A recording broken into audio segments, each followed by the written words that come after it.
La Fórmula 1 regresa al Hockenheim Ring y lo hace con arte. Hemos sido invitados a la primera exposición de arte de carreras históricas, así que acompáñenos porque nosotros viajaremos en el tiempo y recordaremos esos momentos icónicos que nos ha dejado el mundo del motor.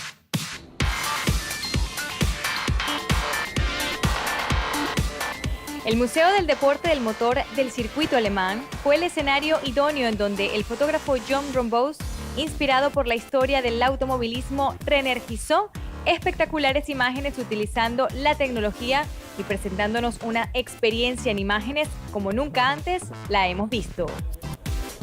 It's usually a combination of photography and computer graphics. So basically, whatever we can shoot in real, so we shoot on locations, and all the cars and some of the locations are then recreated as 3D models in computers. Textures, light in, and then it's all composed together. So it takes about, it depends on the picture, but we're speaking something between 3 to 5 months for a team of 5 people to do one picture. We're able to do about like 4 pictures a year. Gloriosos momentos que tomaron lugar en Le Mans, Targa Florio, Mille Miglia o la Abus Banking, en donde Ferrari, Porsche, BMW y las famosas flechas plateadas, entre otras leyendas, pelearon por la victoria. Do a limited editions of these prints. There's an edition of 25 prints in this size and an edition of 5 in the 4 times bigger than this one.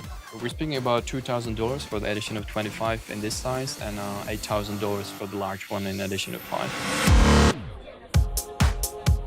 El ex piloto británico David Coulthard también estuvo presente y nos contaba lo encantado que estaba con esta impresionante exposición y su experiencia justamente a bordo del Mercedes del año 1939 en el pasado festival de Goodwood. It's pretty scary because you have no seatbelt, you're sitting on top of the car. So we're so used to being inside the car and protected that suddenly you go back in history.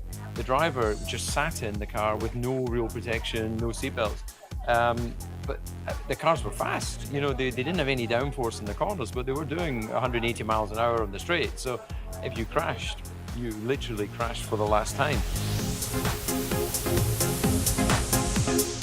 A picture, you know, is able to really evoke so many memories from the history of the sport, and I have always been very interested in motorsport in general. So I think that the process behind how they make these pictures is very interesting because it's easy to think they're just kind of like a photograph, but they have so much work that's built up around creating the image and replicating exactly how the history was at that time.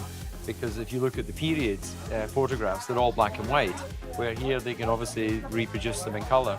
So there's an image here just behind. This is actually in Spa, 1939, I think it was, and Richard Seaman was an English driver racing for Mercedes.